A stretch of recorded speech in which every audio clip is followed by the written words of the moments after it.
humblemud. The price of the Steam Machine was just announced recently, and look, at that price it's not for me, but I want to make it clear that I'm not hating on anyone who decides to pick one up. However, that price reveal got me thinking, what kind of retro setup could you build for the same amount of money that you'd pay with this one basic console package? $1,049 before tax and shipping. Now I know this isn't an apples to apples comparison, but I think it's a fun experiment nevertheless, and I think you're going to be surprised at just how much you can get. First, if it was up to me, and this is my video so I guess it is, I'd start with a Nintendo Wii. Now I know waggle fests aren't everyone's cup of tea, but the Wii is probably the best bang for your buck retro system that exists today. The console's known for a select group of 10 out of 10s and a lot of shovelware, but what I want you to decipher from that is that this also means the Wii has a lot of great overlooked titles like the ones that I've been showing here. The console and its games are often incredibly cheap compared to most, likely due to how many Wiis were produced during the height of its popularity and because of how many were eventually abandoned over time as people grew tired of Wii Sports. With the original RVL001 model, not only can you play Wii games, but you also have full native backwards compatibility with the GameCube, and with soft modding, you can regain access to the machine's amazing Virtual Console library, known for introducing a whole new generation of kids to the TurboGrafx 16 and Neo Geo, among other things. Not to mention, there are a lot of great WiiWare games that you can pick up too this way. The Nintendo Wii is surprisingly built like a tank, and it's pretty quiet, doesn't take up much room, and while it is a 480p console, so not a powerhouse by any metric, it can natively put out 240p, which means it'll look great on a CRT. And then when you remember that amazing homebrew scene that's still going strong today, I think you'd be surprised at just how much mileage you can get out of this tiny white box. Now, I've seen these guys run for even cheaper in certain retro game shops, but based on eBay sold listings, which is how I'm basing all of my prices today by the way, you can often find a Wii with a remote, nunchuck, GameCube controller, and a memory card for about $60 to $80, and a standard SDHC card will run you about $15, bringing our first purchase to about $85 on average. Not too bad.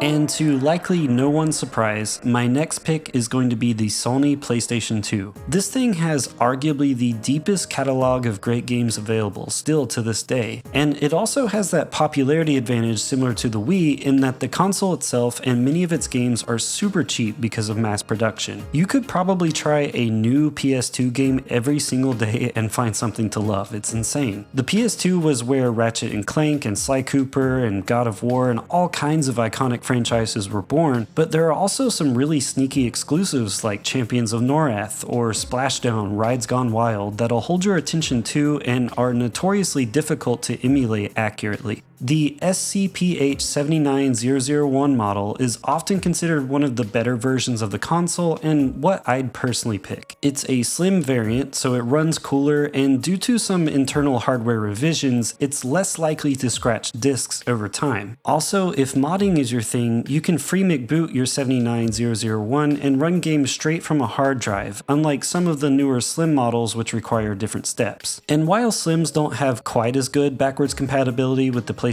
1 in comparison to the original fat models, I think most people will still be pretty happy with the selection on display, and the simple fact that this thing gives you arguably two of the best game libraries of all time, I mean, it's hard to beat. For a controller, PS1 and PS2 memory cards, and this PS2 Slim, you'll likely be paying about $110, bringing our total to $195. Now, I think we've got to have a little on-the-go gaming here as well. The Nintendo 3DS is one of the greatest handheld consoles of all time, if not the greatest, but I'm sure many of you know how expensive this thing can get, especially if you want a new quote-unquote 3DS XL. Well, I want to share a little budget saving hack for you. Do not overlook the original 2DS. Yes, the wedge model 2DS that was built without a hinge so kids wouldn't break them. This thing freaking rocks. You wouldn't think so, but the OG 2DS is one of the most weirdly ergonomic handhelds out there. With the right genes, it's still pocketable, and yeah, the screen is smaller, you don't get the 3D effects, but something about this thing is cozy. And I have to say, I really like the large triggers on the 2DS. I still think to this day that if you want to play one of the wackier 3DS titles with weird control schemes like Kid Icarus Uprising or the similarly weird Metroid Prime Hunters on the original Nintendo DS, the 2DS is the optimal way to play because of those massive triggers and the way it feels in your hands. Even better, the OG 2DS often sells at a fraction of the price compared to their 3D counterparts. They don't feel so super premium that you're afraid to bring them with you on a trip, and it's hard to beat that Nintendo DS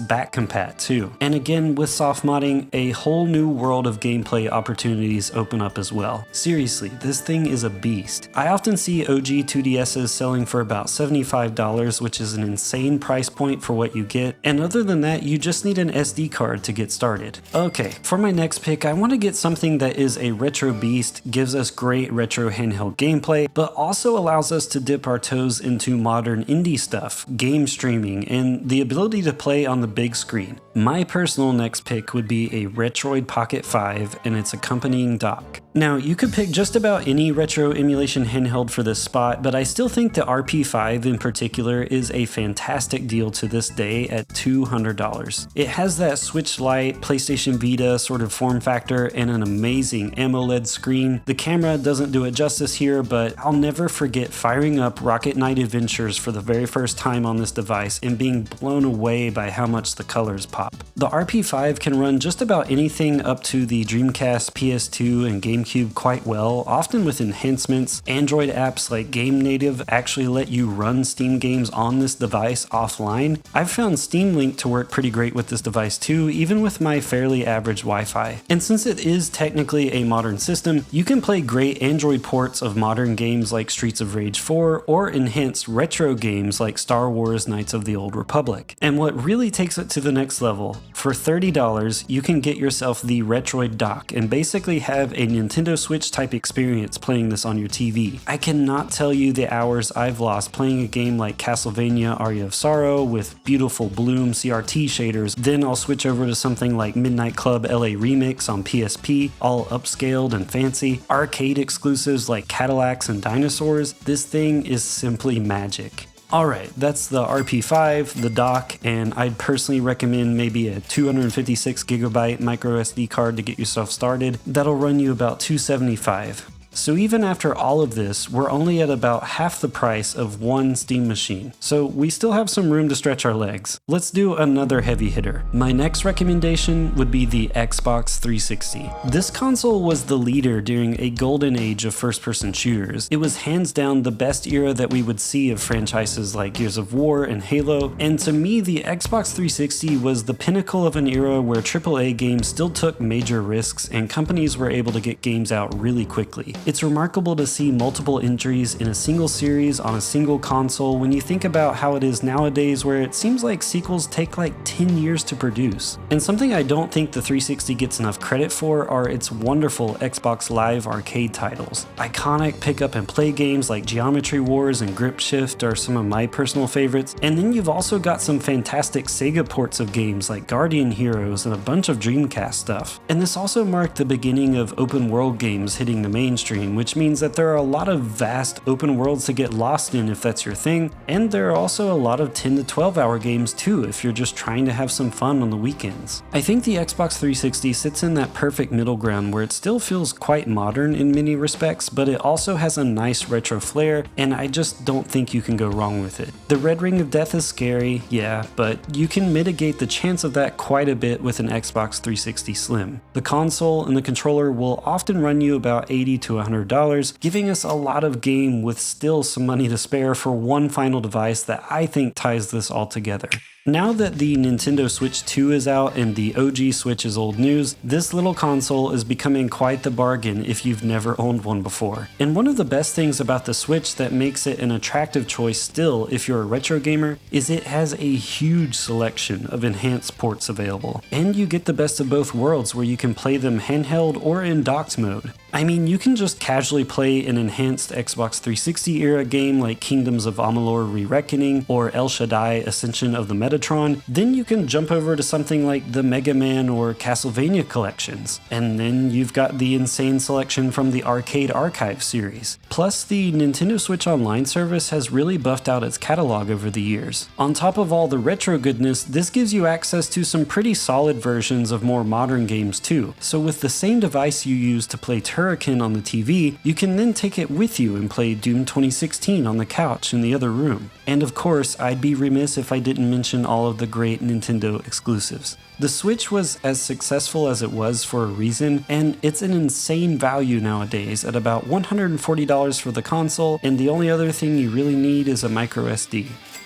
Now, I'd also like to shout out some viable alternatives to some of these picks, or potential ads if you can fit them in since we're under budget. The 360 doesn't emulate OG Xbox well, and it's kind of a vibe all of its own that's hard to get anywhere else, even with emulation on PC in my opinion. The Wii U can do everything the Wii can and more, but is often a bit more expensive, harder to find, and there's a little more friction involved, especially when you're trying to play GameCube games, for example. PlayStation Vitas can be even harder to find, I'd say, and are often quite expensive, but that original model with the OLED screen has such a premium feel to it, and it's a great RPG and visual novel system if that's more your thing. And a PS3 is also a great substitute for the Xbox 360, particularly if you crave its exclusives. A fat PS3 especially can be a great all-in-one device covering all three PlayStation generations natively, but it often has hardware issues compared to its slim variants. And of course, there are also like 14,000 other emulation handhelds out there today with a different form factor, like the Mu Mini Plus or an Anbernic RG35XX if that's what you prefer. So for actually less than the price of one Steam machine, we've amassed quite the little retro gaming ecosystem here. I mean, that's 6 devices. Now, like I said at the very beginning of the video, I know this isn't an apples to apples comparison. I just wanted to emphasize the insane value you can get from retro consoles nowadays, especially if you're interested in enhancing them past their limits and preserving their life cycle through modding. There are amazing communities built around every device that I've shared here today that will keep the love of gaming alive for you as long as you're willing to engage with them. And of course, if there are any consoles you think I missed here that should definitely be considered, feel free to give your case for them in the comments, and also let me know what you think about the Steam machine.